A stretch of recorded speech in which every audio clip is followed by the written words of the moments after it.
Hello guys, तो स्वागत है आपका नाइटमेयर नैरेटिव्स यूट्यूब चैनल पर, जहां हर कहानी होती है एक डरावना ख्वाब।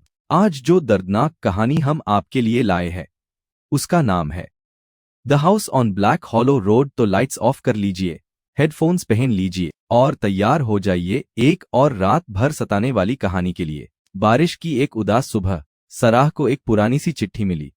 पीला पड़ा लिफ राफा, किनारे मुड़े हुए, न कोई पता न स्टैंप, बस उसका नाम सुंदर हस्तलिपि में लिखा हुआ सराह विंटर्स। सराह जो एक फ्रीलांस पत्रकार थी और बोस्टन में रहती थी, अब तक ऐसी रहस्यमयी चिट्ठी कभी नहीं पाई थी। चिट्ठी में सिर्फ इतना लिखा था, मिस विंटर्स, अगर आप अपने माता पिता की मौत का सच जानना चाहती हैं तो रात ठीक 12 बजे ब्लैक हॉलो रोड वर्मोंट पहुंचिए।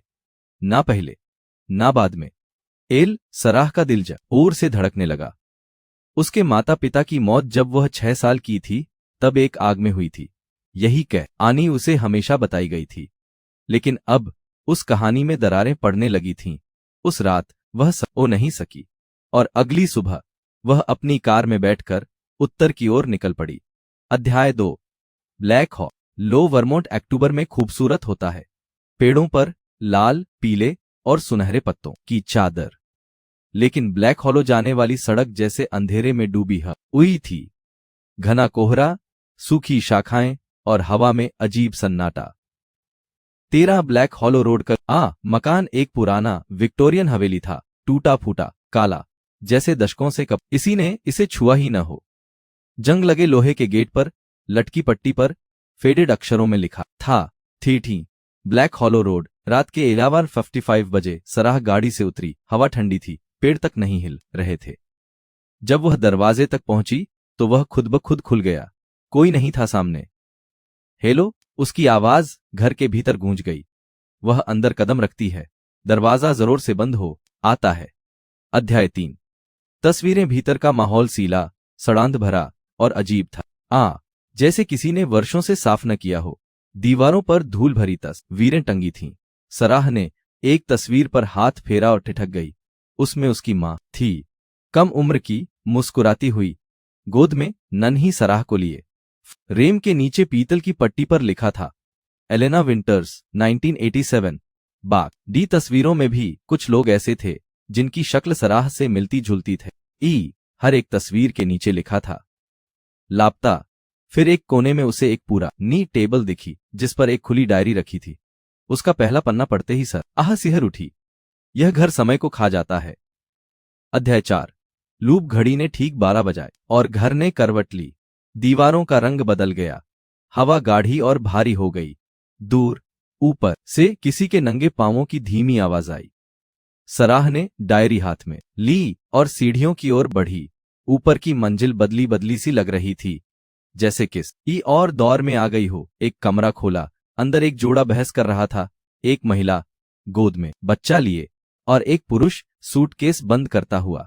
तभी महिला की नजर सराह पर पड़ी। यहां से चले जाओ, वह फुसफुसाई। पल भर में सब गायब। कमरा फिर से खाली। हर कमरे में अजीब दृश्य चल रहे थे, जैसे भूतियां झलकियां। कोई उसे देख नहीं रहा था, पर सब कुछ मानो किसी दूसरे समय का था। एक कमरे में एक लड़का दीवार से सटा बैठा कोयले से तस्वीरें बना रहा था। उसके चित्रों में वह घर जलता हुआ, गिरता हुआ और खून बहाता दिख रहा था। उसने सराह की ओर देखा। उसकी आंखें पूरी तरह काली थीं। अब तुम बारी हो, वह बोला। सराह पीछे हट गई। डायरी गर्म हो रही थी। उसने एक और पन्ना खोला। हर घंटा एक अलग साल, हर साल एक नई बड़ी। नीचे एक नई आवाज सुनाई दी, धीमी, नियमित चर्र चर्र की, जैसे कोई झूला हिल रहा हो। वह नीचे गई। एक कमरे में एक बूढ़ी औरत झूले पर बैठी थी, नखें बंद किए। तुम खून को वापस लाई, उसने बगैर आंखें खोले कहा। आप कौन हैं? तुम्हारी नानी, जिनका जिक्र किसी ने नहीं किया। सराह का शरीर ठंडा पड़ गया। उन्होंने घर को जलाया था ताकि शाप खत्म हो, लेकिन न ये हर बार लौट आता है। तुमने फिर दरवाजा खोला। अध्याय से मध्यरात। रीका शाप घड़ी ने फिर 12 बजाए। फिर और फिर समय अटक गया था। घर ने करवट ली। दीवारें हिलने लगीं, छत से राख गिरने लगी। मुख्य हॉल में लौटते ही सराह को देखा। सभी तस्वीरों की आंखों से खून बह रहा था। उसकी माँ की तस्वीर। अब आंसू नहीं, खून रो रही थी। वह दौड़ने लगी। सीढ़ियों के नीचे एक दरवाजा मिला, तहखाना। वह अंदर गई। वहां एक काली पुरानी शीशे वाली दर्पण था। उसने खुद को देखा। प्रतिबिंब ने पलकें झपकाईं। उसने नहीं। फिर वह मुस्कुराया और शीशे से बाहर निकल आया। अध्याय 7। दूसरा मैं। वह प्रतिबिंब हुबहू सरा, लेकिन आंखें काली, मुस्कान भयानक। वह कुछ नहीं बोली, लेकिन सराह के दिमाग में एक आवाज गूंजने लगी। इस घर को संतुलन चाहिए। एक आत्मा अंदर, एक बाहर। तुमने इसे जगा दिया। प्रतिबिंब उस पर झपटा। सराह ने लड़ाई की, घून से मारे, धक्का दिया, लेकिन वो धुएं जैसा था।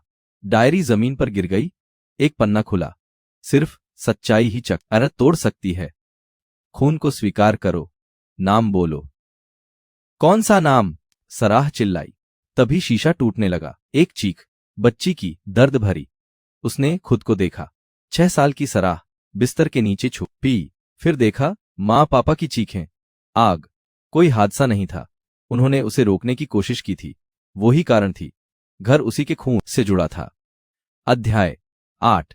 चुनाव दर्पण में 2 सराह दिखाई दीं। एक घर से बाहर जा रही थी, आंखें शून्य। दूसरी घर में रह गई थी, आज ई भाषा में मंत्र पढ़ती हुई। एक रास्ता शाप को तोड़ता, दूसरा उसे दोहराता। प्रतिबिंब अब रो रहा था। तुम कौन हो? मैं वही हूं जो रुकती है। मैं तुम्हें जीतने नहीं दूंगी। तुम पहले ही मुझे बोला चुप ही हो। घर चीखने लगा। दीवारें टूटने लगीं। सराह भागी। सीढ़ियां, गलियां, भ्रम सब पार करती हुई मुख्य दरवाजे पर पहुंची। एक बार पीछे मुड़कर देखा। घर अब राख और फुसफुसाहटों का तूफान बन चुका था। दरवाजा खुला, वह बाहर निकल गई। अध्याय 9। 1 साल बाद सराह ने कभी बोस्टन वापस नहीं देखा। वह एक नए शहर में बस गई, नाम बदल लिया। उस रात की बात कभी नहीं दोहराई, तब तक नहीं जब तक फिर से वही चिट्ठी नहीं आई। नया लिफाफा, वैसी ही स्याही, वही शब्द, मिस विंटर्स। अगर आप अपने माता पिता की मौत का सच जानना चाहती हैं तो 13 ब्लैक हॉलो रोड आइए। रात ठीक 12 बजे। ना पहले ना बाद में। उसकी उंगलियां कांपने लगीं, क्योंकि उसने उस घर को जलते देखा था। या शायद नहीं, उसकी खिड़की के बाहर एक अंधेरे कोने में वो घर फिर से खड़ा था। गेट पर एक लड़का खड़ा था, मुस्कुराता हुआ, हाथ में एक दर्पण, और घड़ी ने फिर 12 बजाए। समाप्त।